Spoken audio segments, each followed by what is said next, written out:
Picture this. Netflix signs Meghan Markle for a multi-million-dollar documentary expecting explosive royal revelations, raw emotion, and global headlines. A fusion of Hollywood glamour and Windsor intrigue. It was meant to be the streaming giant's crown jewel. An intimate, unprecedented look inside the life of the world's most controversial duchess. The pitch was irresistible. Meghan, raw and unfiltered, telling her story her way. A redemption arc bathed in soft lighting, a memoir on camera. Netflix executives were promised emotional depth, cultural relevance, and female empowerment wrapped into one binge-worthy series. But what they got instead? A public relations nightmare so catastrophic, it sent internal teams scrambling, triggered celebrity withdrawals, and left even the most progressive entertainment figures raising eyebrows.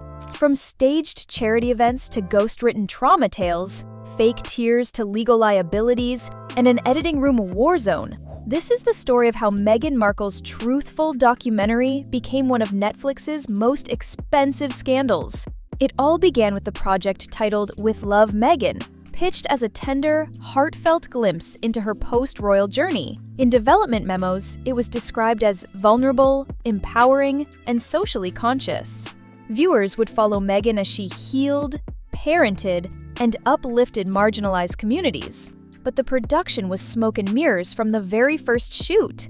Take the now infamous scene filmed at the Santa Monica Literacy Center. In the teaser, Meghan is shown reading to a group of children, seated on a hand-woven rug surrounded by plush animals and books. The kids giggle and clap. Meghan beams. It was heartwarming, until it wasn't. Weeks later, an anonymous crew member revealed to Variety that the children were not local beneficiaries, but child actors hired from a Los Angeles casting agency. The so-called volunteers in the background, Markle's personal assistants and stylists dressed in secondhand hoodies. Even the books donated to the center were allegedly returned after filming, still shrink-wrapped. Then came the sound mixing scandal. Post-production editors confirmed that the children's laughter was added in later using audio banks from previous Netflix children's shows. It felt less like a documentary, more like a Hallmark audition reel, one sound tech confessed. Netflix had been sold a docu-series. What they were producing was scripted fantasy disguised as reality. Then the storm got legal. Episode 4 was meant to be the bombshell installment. Titled What the Palace Hid, it featured a dimly lit Meghan describing an emotional breakdown allegedly triggered by a senior royal's remarks during her pregnancy with Archie. Through tears, she claimed, "I was told that my baby might not be safe because of how he might look." What followed was a wave of concern inside Netflix's legal department. No evidence was presented, no names named publicly. But insiders say the script contained a clear insinuation toward one of the most senior and respected royals. The scene, while emotionally charged, had no verifiable documentation, no email trails, recordings, or corroboration. Legal consultants flagged the segment as potentially defamatory and damaging without substantiation. Behind the scenes, Netflix lawyers battled with Meghan's team. She insisted the scene was her truth, but the legal division refused to air it without edits. Netflix's chief legal officer reportedly ordered the segment cut entirely, stating allegations of this nature without evidence create extraordinary legal exposure. The trust began to crumble. Is Meghan was willing to air legally dangerous claims without proof? What other liberties had she taken with the so-called truth? By episode 6, the tension wasn't just on camera, it was behind it. Crew members began leaking tales of Meghan's obsessive control over every detail. One cinematographer, speaking anonymously to Deadline, claimed, "We weren't allowed to film her from the left side without approval." Any footage that didn't portray her as regal, composed, or in total control was flagged. The editing team described Meghan's presence in the post-production room as overbearing. She reportedly demanded multiple re-edits of emotional moments, asking for lighting to be softened, vocal tone adjusted, even digital reshaping of her facial expressions. Her instruction sheet reportedly included phrases like more serene, less tension, and replace frown with soft smile. It wasn't just pickiness, it became paranoia. Meghan allegedly fired a veteran producer after she was overheard suggesting a more neutral edit for one scene. Another staffer quit after being reprimanded for suggesting Meghan's wardrobe looked too polished for a poverty outreach shoot. Morale sank. 2 associate producers left the project citing unrealistic expectations and emotional exhaustion. Netflix had to bring in a third-party mediator to manage staff retention. It didn't help. "It wasn't a documentary," said one disgruntled editor. "It was a royal ego trip." Perhaps the most explosive revelation was the infamous Archie's toy scene. In what was meant to be a vulnerable moment, Meghan is seen clutching one of Archie's childhood toys, a small plush fox, as she recounts media intrusion, palace cruelty, and postpartum depression. She appears to break down in tears, whispering, "I just wanted to protect my child." Audiences found it moving, until the raw footage leaked. In the unedited version, Meghan is composed, even rehearsing lines. She pauses, adjusts the toy in frame, and asks the crew, "Should I look down here or at the camera when I tear up?" The tears, it turns out, never came. In post-production, editors added soft sobbing audio and digitally glistened her eyes. Even the lighting was artificially warmed to invoke a sunset hue. "We weren't capturing emotion, we were manufacturing it," admitted a senior editor.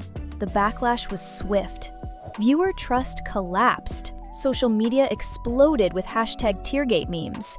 Retention rates plummeted by over 60% by episode 7. Netflix analytics showed an alarming spike in early exits, with most viewers dropping off mid-episode. Initially, the documentary promised guest appearances by Oprah Winfrey, Serena Williams, and even a rumored clip with Kamala Harris. But when scripts were leaked showing Meghan inserting her own pre-approved talking points into their interviews, chaos followed. Oprah reportedly declined participation after reviewing the final direction of the series.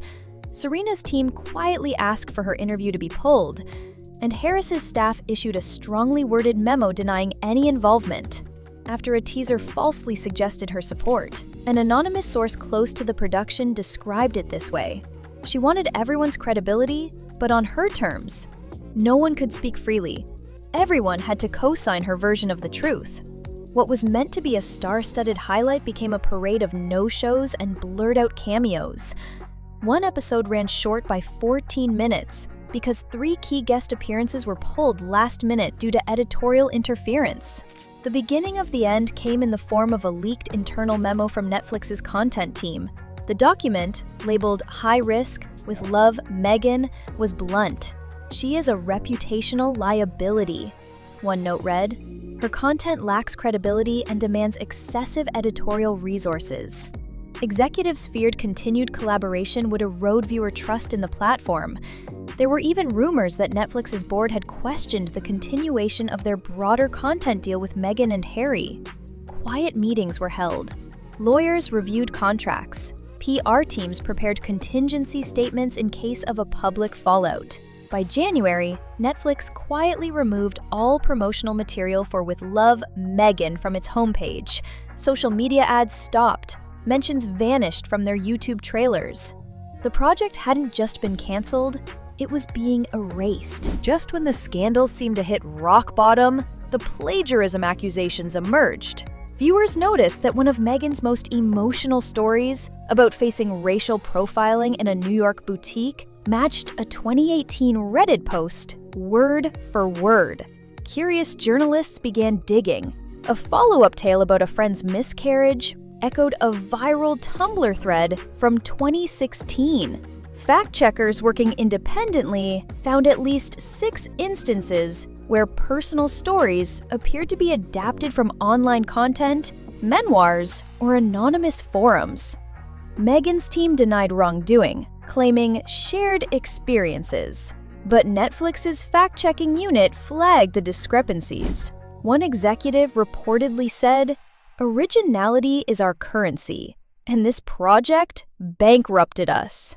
With lawsuits looming, Netflix scrubbed all related web pages. Meghan's production team was quietly dissolved.